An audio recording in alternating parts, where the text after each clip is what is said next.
আজকে আপনাদেরকে একটা চাঁদাবাজির গল্প শোনাই। চাঁদাবাজি বলতে আমরা কি বুঝি? টেম্পো স্ট্যান্ডে চাঁদাবাজি, ফুটপাতে চাঁদাবাজি, ছোটো ছোটো ব্যবসায়ীর কাছ থেকে চাঁদাবাজি, সিএনজি স্ট্যান্ডে চাঁদাবাজি, এই ধরনের চাঁদাবাজি না। গ্যাংস্টাররা কীভাবে চাঁদাবাজি করত, ঘটনা অনেক ইন্টারেস্টিং। আমার ধারণা আপনারা প্রত্যেকেই মজা পাবেন। ভারতের একজন গ্যাংস্টার ছিল আবু সালেম। আমার ধারণা আপনারা অনেকেই তার নাম শুনে থাকবেন।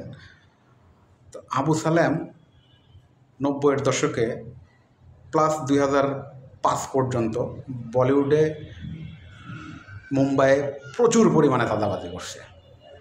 বিশেষ করে বলিউডের যারা নায়ক নায়িকা ছিল, এরা তো আবু সালেমের নাম শুনলেই কাপড় নষ্ট করার মতো অবস্থা। আবু সালেম একবার অভিজিৎ আছে না, সিঙ্গার অভিজিৎ ভট্টাচার্য, আমি স্ক্রিনে ছবি দিয়ে দিচ্ছি, অভিজিৎ ভট্টাচার্যর কাছে চাঁদার টাকার জন্য ফোন দিছে। তার আগেই আবু সালেম কিন্তু টি সিরিজের যে মালিক ছিল গুলশান কুমার, তাকে হত্যা করাইছে, রাকেশ রোশনের উপরে গুলি করাইছে, আমির খানের উপরে গুলি করাইছে। আবু সালেম বলতে সেই সময় আতঙ্ক বলিউডে। তো সেই সময় আবু সালেম অভিজিৎ ভট্টাচার্যের কাছে ফোন দিছে চাঁদার টাকার জন্য। যখন ফোন দিছে তখন অভিজিৎ ভট্টাচার্যর একটা পার্টিতে ছিল, আবু সালেমও একটা পার্টিতে ছিল, অনুষ্ঠানে ছিল। আবু সালেম অভিজিৎকে ফোন দিয়ে বলছে যে 60 লাখ টাকা চাঁদা দিতে হবে যদি সে জানে বেঁচে থাকতে চায়। তো অভিজিৎ শোনার সাথে সাথে তো অভিজিতের কাপড় নষ্ট হওয়ার মতো অবস্থা।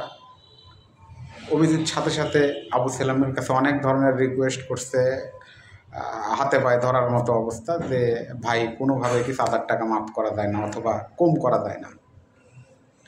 আবু সালেম সেই সময় বলিউডের যত স্টার ছিল, সে শাহরুখ বলেন, সালমান বলেন আর যেই বলেন, সবাইকে তুই করে সম্বোধন করত।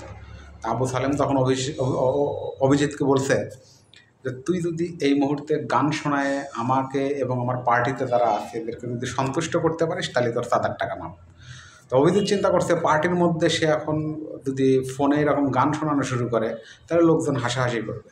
তো অভিজিৎ সঙ্গে সঙ্গে ওয়াশরুমে চলে গেছে, ওয়াশরুমে গিয়ে বাথরুমে গিয়ে কমোডের উপরে বসে কমোডের উপরে বসে আবু সালেমকে গান শোনানো শুরু করছে।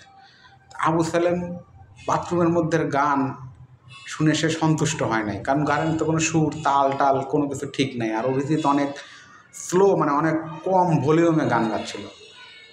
আবু সালেম সন্তুষ্ট হয়। আবু সালেম তখন বলছে যে অভিজিৎ তুই ফোন রাখ, কুমার শানু আর একজনের লাইনে আছে ফোনে, আমি কুমার শানুর কাছ থেকে গান শুনতেছি, তোকে চাঁদার টাকা দিতে হবে। তো সেই সময়ে ছিল আবু সালেমের চাঁদাবাজ যে গ্যাংস্টার, যে তার এই রকম দাপট ছিল বলিউডে। আপনি একবার চিন্তা করে দেখেন, শাহরুখ খান, আমির খান, সালমান খান, এদের একটা ফোনে এদের কাপড় নষ্ট হওয়ার মতো অবস্থা ছিল।